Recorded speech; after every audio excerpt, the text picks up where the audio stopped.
Para indicar las consecuencias o los efectos que siguieron al movimiento reformador, podemos distinguir entre consecuencias positivas y negativas.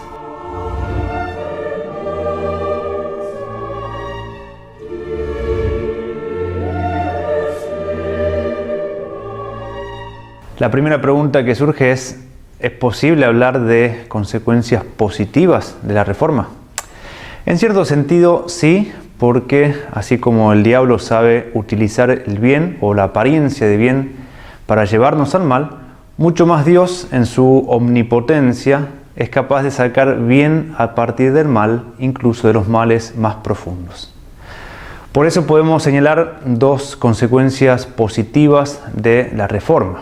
En primer lugar, indicamos algunos frutos espirituales, por llamarlos de algún modo. Recordemos que la reforma no estaba inflamada exclusivamente de odio a la fe oficial, sino que tenía también ideales positivos, es decir, anhelos de reforma y de renovación. La reforma poseía esa cuota de bien y de verdad, sin la cual ningún engaño puede ser aceptado.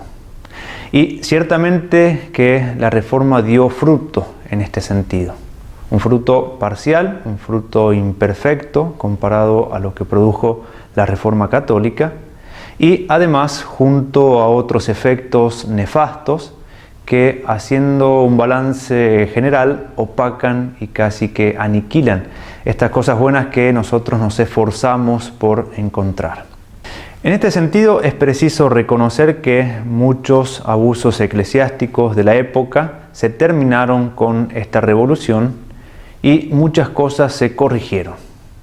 A su vez, seguramente mucha gente encontró un camino más espiritual y puro del que habían encontrado en el mundo católico. Pasa también en nuestros tiempos, en los cuales mucha gente se aleja de la fe católica, escandalizada por la infidelidad o la incoherencia, y muchos encuentran a Dios y a Cristo a través de movimientos protestantes. Dios se sabe servir incluso de estos caminos para acercar a las almas a su intimidad. En este campo, alguno podría sumar otro fruto, diciendo que la gente en ese tiempo finalmente pudo tener acceso a la Biblia. Este lugar común, aceptado hoy incluso ingenuamente por católicos, hace olvidar que el hecho de que no existieran muchas traducciones en lenguas vernáculas y que no todos tuvieran un acceso fácil al texto bíblico, no se identifica con desconocimiento de la Biblia. La gente de la época conocía mucho más de la doctrina y de las historias bíblicas que nosotros. Ellos no tenían una aplicación con el texto bíblico en su idioma en el celular, pero conocían a través del arte, de la predicación y de la cultura lo que Dios nos reveló en las Sagradas Escrituras de un modo mucho más fino y vivencial que el común de la gente hoy en día. Es cierto que era una Biblia interpretada por la Iglesia, pero solo un ideólogo puede ver esto como un elemento negativo y olvidar que la Biblia debe ser interpretada. Los mismos protestantes, aunque lo nieguen, ofrecen una Biblia interpretada por quienes ellos pusieron en lugar de la autoridad de la Iglesia que eliminaron. Otro fruto positivo que podríamos indicar es la reacción que la reforma provocó de parte de la Iglesia. Sabemos que la contrarreforma católica no fue tan solo una reacción, pero seguramente la Iglesia no hubiera llevado a cabo su labor reformadora con tanto ímpetu y con tanta decisión si no lo hubiera precedido una revolución tan drástica y ruidosa. Esto no quiere decir que canonicemos lo hecho por los reformadores, porque no se puede hacer el mal para que venga un bien. No es lícito hacer un mínimo pecado en vistas de conseguir un bien. Este principio básico de la moral católica, de que el fin no justifica los medios, es olvidado por los reformadores de todos los tiempos que no tienen escrúpulos en cometer pecados gravísimos, como la mentira, la imprudencia, la calumnia, la difamación, la obstinación, en aras de corregir el mal que ellos dicen ver en los otros. Por eso no es que alabemos la reforma diciendo que hacía falta, es decir, que era necesario y hasta moralmente obligatorio hacer algo así para que la iglesia reaccionase. Si Dios puede sacar bien del mal, eso se debe a su omnipotencia, pero el mal sigue siendo mal más allá de los fines que lo hayan motivado.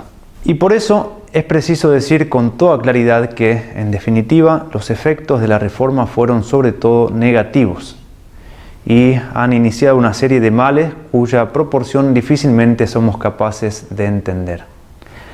En primer lugar, señalamos la herejía y el cisma, que son los principales males de la reforma, porque son pecados de una gravedad enorme. Son pecados en los que se deforma o se lesionan bienes espirituales. Son pecados que atacan a la unidad que Cristo quiso para su iglesia. De aquí se siguen una infinitud de errores que solapadamente se encuentran detrás de todos los principios protestantes, como la libre interpretación de la Biblia o los principios de sola escritura, sola fide o sola gratia. Como dice un autor, donde Lutero pone una O, la teología católica pone una I. Escritura y tradición, libertad y gracia, razón y fe. Las consecuencias en la vida moral de los hombres fueron también devastadoras. Recordemos simplemente lo que Lutero se preguntaba. ¿Quién habría predicado si hubiéramos previsto que de ello resultarían tantos males, sediciones, escándalos, blasfemias, ingratitudes y perversidades? La reforma significó además la ruptura de la unidad de la cristiandad y por tanto su muerte. Muerte cuyos efectos se irán manifestando en la sociedad hasta nuestros días en los que reina la cristofobia. En este sentido, la reforma, aunque no de modo exclusivo, formó parte de un proceso que fue preparando otros grandes males. La reafirmación del absolutismo monárquico, el individualismo y el subjetivismo, el secularismo o el principio de inmanencia y finalmente el antropocentrismo. Para concluir, recordemos el principio de San Ignacio para discernir si algo es de Dios o del diablo. Debemos mucho advertir, dice el santo, el discurso de los pensamientos. Y si el principio, medio y el fin es todo bueno, inclinado a todo bien, señales del buen ángel.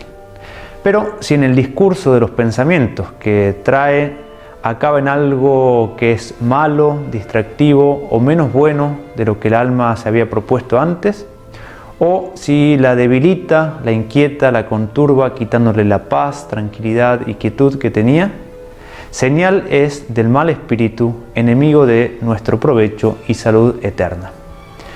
El protestantismo en su conjunto fue presentado y se presenta aún hoy en día bajo apariencia de bien. Es por eso que es necesario analizar el principio, medio y fin de este proceso para poder determinar en qué momento fue que el diablo se introdujo y cómo fue que lentamente fue llevando a gran parte de la humanidad a su perversa intención. Por todo lo que pudimos ver en esta serie de videos, algunos elementos se introdujeron al inicio, otros en el proceso mismo y otros elementos se hicieron evidentes recién en sus nefastas consecuencias. Nuestro Señor nos conceda la gracia de tener este discernimiento fundamental para que nuestros esfuerzos en pro de la unidad de los cristianos tengan sólidos fundamentos y preparen así frutos auténticos y duraderos. Si tenés alguna duda o querés dejarnos tu opinión, hacelo en los comentarios. Y si te interesa ver esta serie de videos, suscríbete a nuestro canal.